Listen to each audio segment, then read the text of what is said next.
For decades, computer science had a strict requirement. Humans had to manually write every rule. To solve a problem, you explicitly coded logic step by step. Between the 1990s and 2010s, researchers moved away from these manual rule sets. They transitioned to corpus-based statistical models, systems designed to extract patterns directly from massive datasets instead of relying on human instruction. This approach relies on supervised learning. The objective is to take raw input data and accurately map it to a known, correct label. This diagram represents that goal mathematically. An input vector, x, is passed through a function, f of x, to produce the target output, y. But real-world data is noisy and highly complex. A simple static function fails when confronted with the variations found in speech, vision, or text. To solve this, we will deconstruct the mathematics of neural networks from the ground up, revealing exactly how calculus allows a machine to measure its own mistakes and adjust its internal parameters without human intervention. The effort began in 1943 with a McCulloch-Pitts neuron. In early computing environments like this, the hardware was massive and analog. This early theoretical model was a mathematical representation of a biological brain cell acting as a simple logic gate. The flaw of this 1943 model was its rigidity. It had no automated mechanism to learn from data. A human operator had to set every internal parameter by hand. The initial structural breakthrough arrived in 1958 with Frank Rosenblatt's Perceptron, the first algorithm capable of adjusting its own parameters automatically. An input vector, x, feeds into the system. The algorithm multiplies each input by a specific weight, w. These importance values are added together, producing a combined signal, k. This passes through a threshold filter, outputting positive or negative 1. Because the perceptron could automatically update these weights to minimize errors, it generated massive early interest in artificial brains. However, these researchers were about to hit a mathematical wall. In 1969, Marvin Minsky and Seymour Papert published a strict mathematical critique, proving the perceptron's limitations. This discovery led to a sharp decline in academic interest and AI funding. A basic perceptron only solves linearly separable problems, split perfectly by a straight line. It broke on the exclusive OR problem, which plots in an alternating checkerboard pattern. It is geometrically impossible to draw a single straight line that cleanly separates these two categories.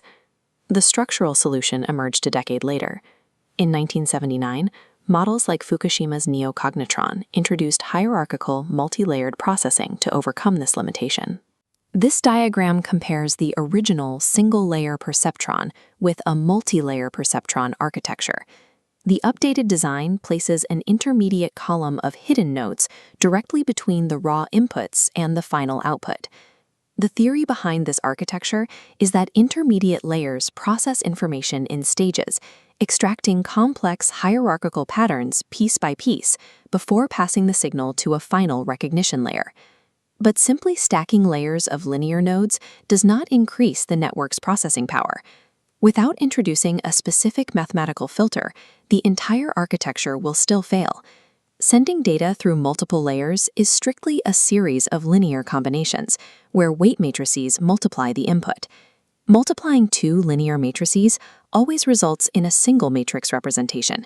Mathematically, deep layers collapse, erasing any structural advantage. To prevent this collapse, engineers introduced the activation function, a strict mathematical filter applied individually to the output of every neuron. This plot highlights the smooth curve of sigmoid and the sharp angle of ReLU. These nonlinear formulas distort data, so mathematics don't simplify into a single linear operation. Applying this filter lets the network bend its decision boundaries, snaking a line through the checkerboard to solve XOR. Without these nonlinear activation functions, a neural network, regardless of how deep its layers go, is powerless to understand complex patterns. Once the architecture can process complex data, it needs a way to evaluate its performance. For a system to learn, it must be able to strictly quantify its own failures. This vector view demonstrates error calculation. The left output vector contains predictions, and the right target vector represents reality. We calculate discrepancies across all predictions simultaneously. Using mean-squared error, the system determines the exact geometric distance between its guess and the correct answers. To minimize error, the network utilizes stochastic gradient descent, a process like a ball rolling down a topographic valley, seeking the lowest possible elevation. To find the bottom of that valley, the algorithm calculates the gradient. This is the exact mathematical slope of the error curve, which tells the model whether to adjust its weights up or down. The size of the step it takes down that slope is controlled by the learning rate. It acts as a throttle. If it is set too high, the model oversteps the valley entirely. If set too low, optimization takes far too long. Standard gradient descent processes the entire dataset before updating the weights. Stochastic gradient descent randomly selects just one example at a time. This immediate feedback loop is significantly faster and ensures the model avoids getting stuck in shallow dips along the error curve. The critical challenge of this process is precision. The system must determine the exact slope and direction for a single specific weight buried under millions of other connections. That precision is achieved through backpropagation, a mathematical method formalized in 1982 to send the error signal in reverse, flowing from the final output backward to the inputs. This diagram illustrates the exact path we trace backward to find the blame for one single connection. Data flows forward from the raw input x to the weighted sum k, to the final output O, ending at the total error E. For this to work, every operation within the network must be smooth and differentiable.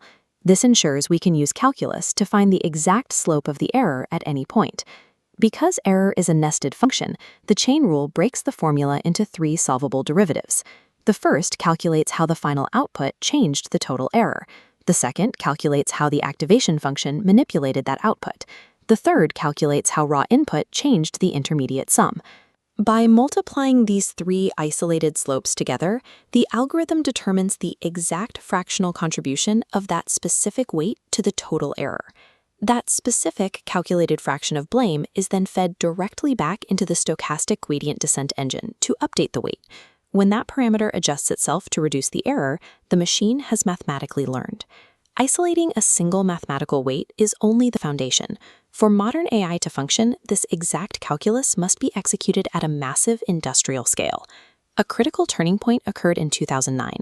Researchers realized that general-purpose GPUs, hardware originally designed to render video games, were perfectly engineered to execute massive parallel matrix multiplications. Programming platforms like CUDA enabled software to harness that architecture. Millions of backpropagation calculations could happen simultaneously instead of sequentially. Between 2011 and 2012, this extreme processing power yielded immediate results. Deep learning architectures for computer vision, like DANNet and AlexNet, definitively outperformed traditional programming methods in major recognition competitions. By 2014, the next major architectural leap occurred in natural language processing. The introduction of the attention mechanism allowed networks to intelligently prioritize specific, relevant parts of an input sequence without giving everything equal weight. The fundamental backpropagation math formulated in the 1980s did not change. Humanity had finally built the hardware capable of running the calculus of optimization at a scale large enough to matter. This scaling paved the way for modern foundation models like BERT and GPT. These massive networks are designed to create general-purpose mathematical representations of language, audio, and images. Training models of this size faced a severe bottleneck. Traditional supervised learning required a human to explicitly label every single data point, making it impossible to scale across vast datasets. The solution was self-supervised learning.